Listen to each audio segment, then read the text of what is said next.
In my last episode, I spoke with Ed Helinski, and it stayed with me. Leadership isn't a straight climb. It has more to do with how well you read context, how quickly you build trust, and whether you're willing to act when things aren't fully clear. Some leaders wait until they feel fully ready. Others step into the room, listen hard, learn fast, and build trust as they go. Hi, I'm Beki. Welcome to Short Story Long. In this podcast, we discuss ways you can integrate who you are into how you lead. Today, I'm offering strategies for building your skills as a leader. Let's break down what's important as you navigate your leadership ladder. The conversation with Ed stayed with me because it challenged something that appears in leadership, which is this belief that readiness comes first. You don't earn your way into leadership by having enough experience, enough certainty, enough of the right answers before you step forward.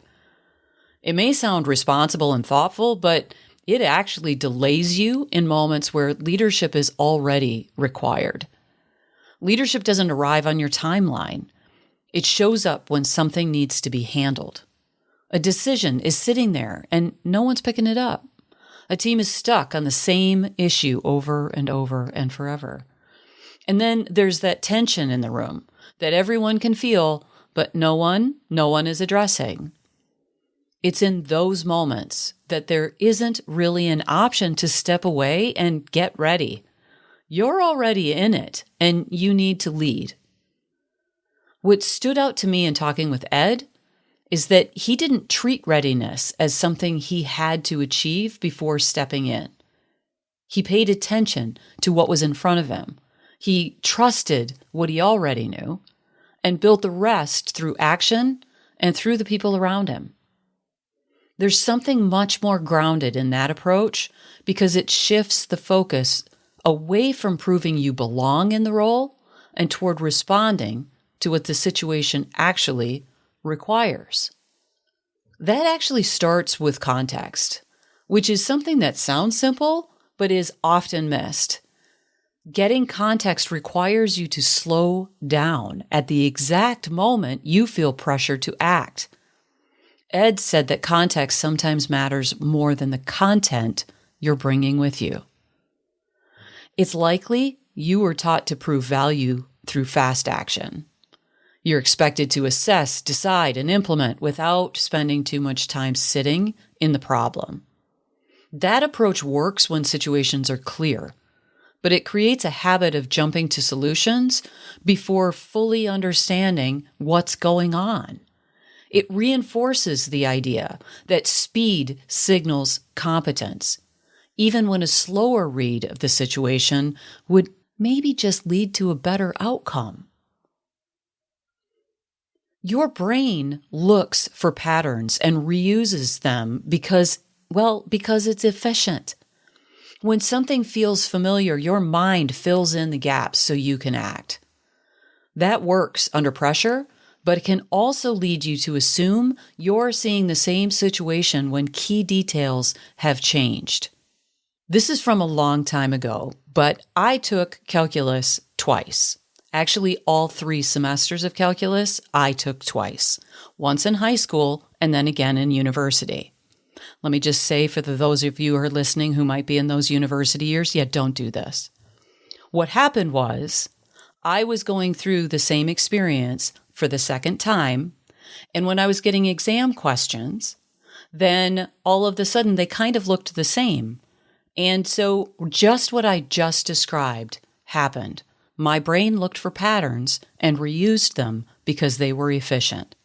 So one fine day, I was sitting in an exam, and what ended up happening was that the exam that had been delivered a couple of months prior was asking me to calculate the area of the surface of the sphere in calculus, right? Not that uncommon of a calculation. Okay, fine. Fast forward to my fine day, right? They're asking for the volume. Those are different calculations, but they were the same spheres that were being listed. So my brain went back to, I've already done this. Why would they do this twice? And I'm here to interject, why would you be so lazy as to create the exact same exam question? But that's fine. That's fine. I fell into the trap and I calculated the area instead of the volume. Naturally, I got 0 points unsaid. And it put me into a situation where, quite frankly, I had to change my degree because I was having that as a challenge over and over and over again and not recognizing what was happening in the moment. It was only at the end of the semester when I looked back and went, oh, well, that's what happened. Leadership works the same way. Sometimes you're in the moment, things are moving quickly, you rely on what you think you already know to guide you to go forward. But it's not the same. What you know is relevant, but it isn't complete, and you have to keep on going. The problem is that you're not walking into the same situation twice. And like with my exam, even when it looks familiar on the surface. Each person brings different experiences. The history of the team shapes how they interpret what's happening, and the pressure around the work changes how decisions land. If you react quickly and rely on what's worked before, you can end up responding to what you expect to see instead of what's actually there. Area versus volume. When that happens, it usually doesn't fail in a way that's obvious or easy to point to. Instead, you start to see it in how people respond. Conversations take longer than they should. You find yourself explaining the same thing more than once. People nod in meetings, but don't follow through the way that you expected them to. I've seen this in my own work more than once. There was one situation where I stepped in to work with a team. They had been through multiple leadership changes in a very short period of time. They were capable, experienced, and had become completely guarded. Priorities had shifted as initiatives would come and go. Leaders had made commitments that didn't hold.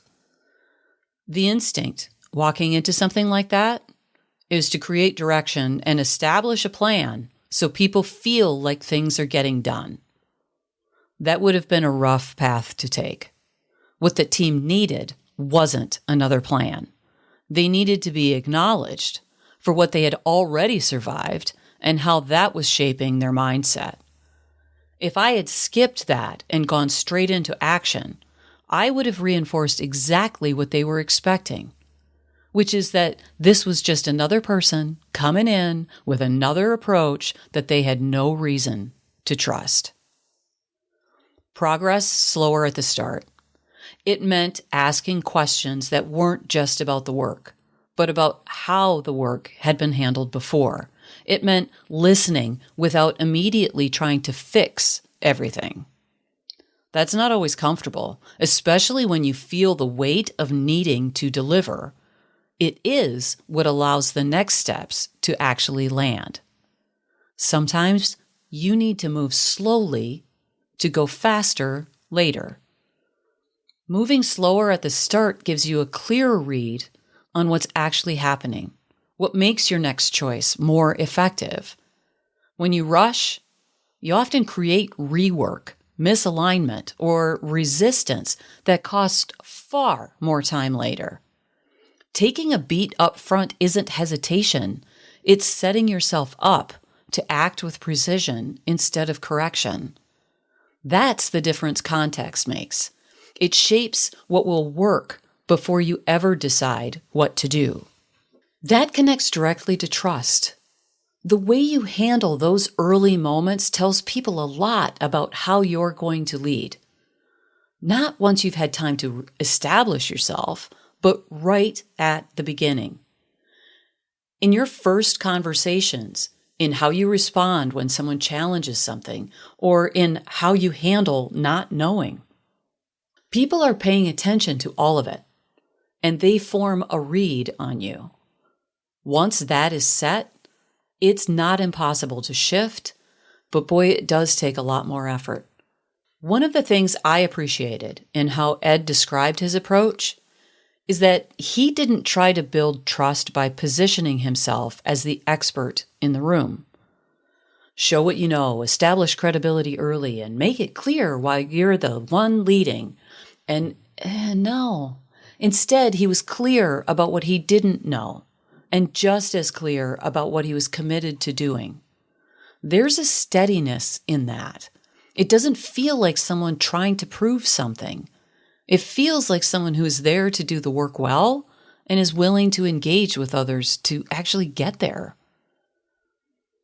That difference matters more than people realize, because trust isn't built through statements.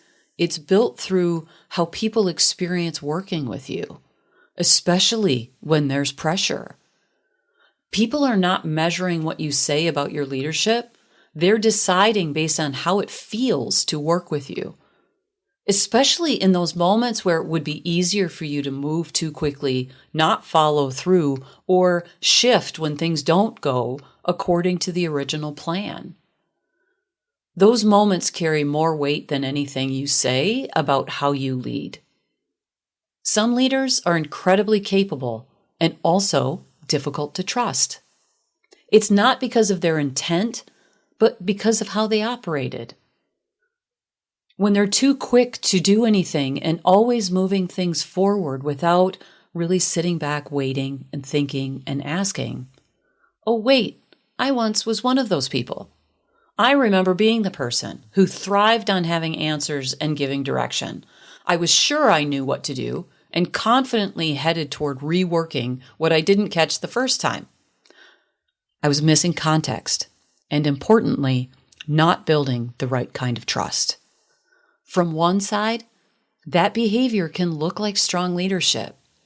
Things change, decisions get made, and there's a sense of direction. Unfortunately, from another angle, it is a very different experience.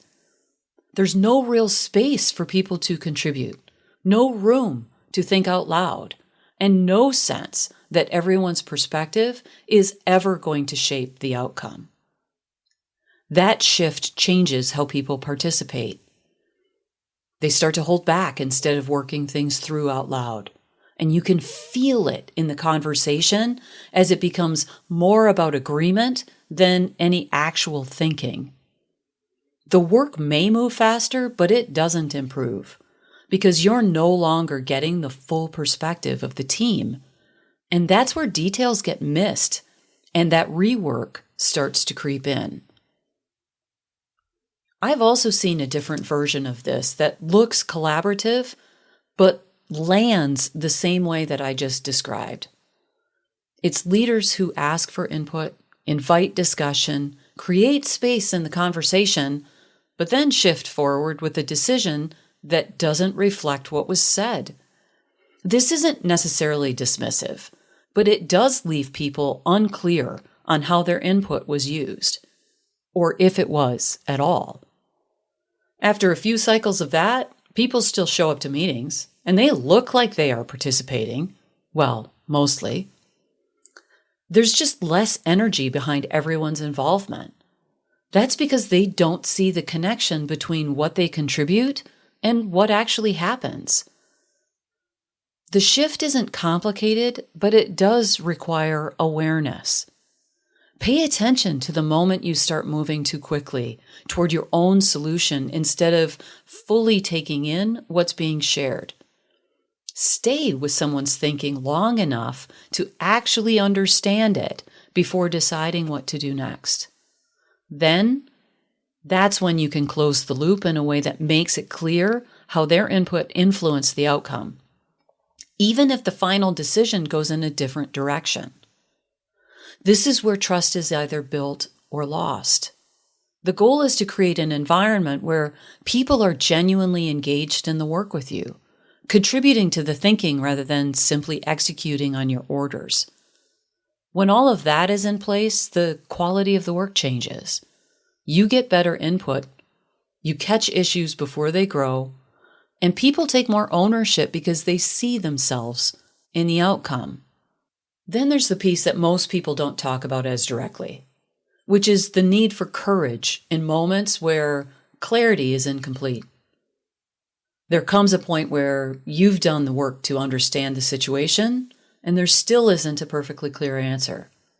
That's why you need to lead effectively.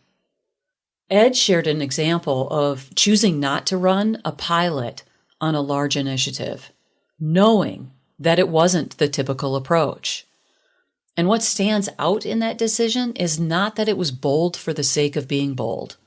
It's that it was aligned to what the situation required. Speed mattered more than validation in that moment. Waiting would have created a different kind of risk, likely slowing momentum to the point where the opportunity itself started to fade. Those are the decisions that feel uncomfortable because you don't get to rely on a clear precedent.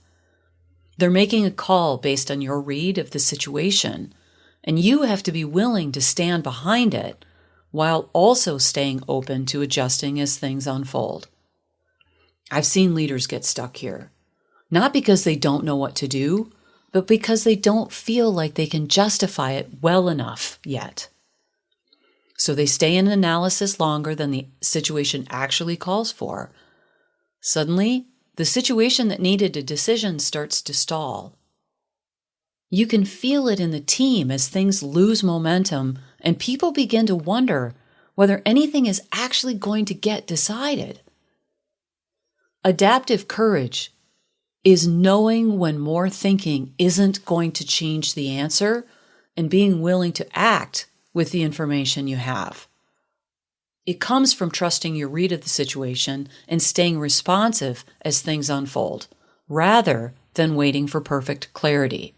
Public service announcement, perfect clarity very rarely, if ever, exists. It stayed with me that Ed thinks about developing people, because this is another area where leadership can either expand or narrow without people realizing it. There's a strong emphasis in many organizations on retention, and while that matters, it can quietly shift how leaders approach development. It becomes a focus on keeping people instead of growing them. The sign? Offering money to stay instead of opportunity. Sadly, what starts as the fear of losing strong contributors becomes the reality of stagnation and discontent among your highest performers. That's the opposite of what you actually wanted. What makes that tricky is that it doesn't feel wrong while it's happening. It seems right to keep someone strong on your team, and there's a real pull to make it work, even if that means stretching to hold on to them. If someone has to leave in order to grow, that's telling you something. It points to a gap between what's possible inside the role and what they're ready for next. This is another thing that people tend to notice. And it's not just the person who is deciding whether to stay or go, but everyone around them. They're paying attention to whether growth is something that actually happens or something that gets talked about when it's convenient. And that shapes how they engage long before anyone makes a decision to stay or go. Ed reframed that in a way that opens things up, not just asking whether people stay, but whether they grow and whether they leave stronger than when they arrived. That's a very different way of thinking about your role as a leader. It requires you to let go of the idea that success is measured by how tightly people stay connected to you, and instead focus on what they become while they're working with you. I've had moments where someone I was leading stepped into an opportunity outside of my team, and there's always a mix of reactions in that. There's pride in seeing them grow, and there's also the reality that you're losing someone who contributed in a very meaningful way. That tension is real. The question becomes whether your goal was to keep them or to develop them, and those are not always the same thing. When people feel like their growth is genuinely supported, their behavior changes. There's a level of engagement and ownership that comes from knowing they're developing in the work, not just holding a role within it. That creates stronger teams, even if it means people move and change roles at some point in time. Looking across all this, what becomes clear is that leadership isn't about having a formula you can rely on. It's shaped by how you interpret things in real time and how you choose to respond to it. That requires paying attention in a way that most people don't, along with the discipline to stay with the real issue instead of defaulting to what feels familiar. I know there's nothing complex about this, but it does take intention to actually do it. Leadership tends to happen in the middle of what you're already dealing with, and your impact comes from how you read the situation and how you choose to respond to it. One way to respond is this Skill Builder Challenge, if you choose to accept it. I invite you to think about one situation this week where you feel the urge to step in quickly with an answer, a decision, or maybe even just direction. That instinct usually comes from a good place. You want to move things forward. You want to be helpful. But it's also the moment where context gets missed and trust can get cut short. Instead of acting right away, stay in the problem a little bit longer. Ask one more question than you normally would. Let someone else add to the thinking before you close the loop. Notice what shifts when you give the situation a little bit more space. Strong leadership isn't about having the answer. It's knowing when to hold it long enough for something better to surface. That moment you're paying attention to this week, the one where you feel the urge to step in and push things forward, is usually where all this appears. It's easy to assume you already have a read on your environment, especially when something looks familiar or when there's pressure to keep things moving. That's when the mind starts to fill in the gaps for you, and what feels like confidence can actually narrow what you're seeing. If you stay with it just a little longer and let someone else shape the thinking with you, you start to get a more accurate read of what's in front of you. And that doesn't slow you down. It sharpens how you move next. Thanks for listening. If you found this episode helpful, share it with someone who could benefit from it. Until next time, I'm Beki Fraser, reminding you to integrate who you are with how you lead. Okay, bye.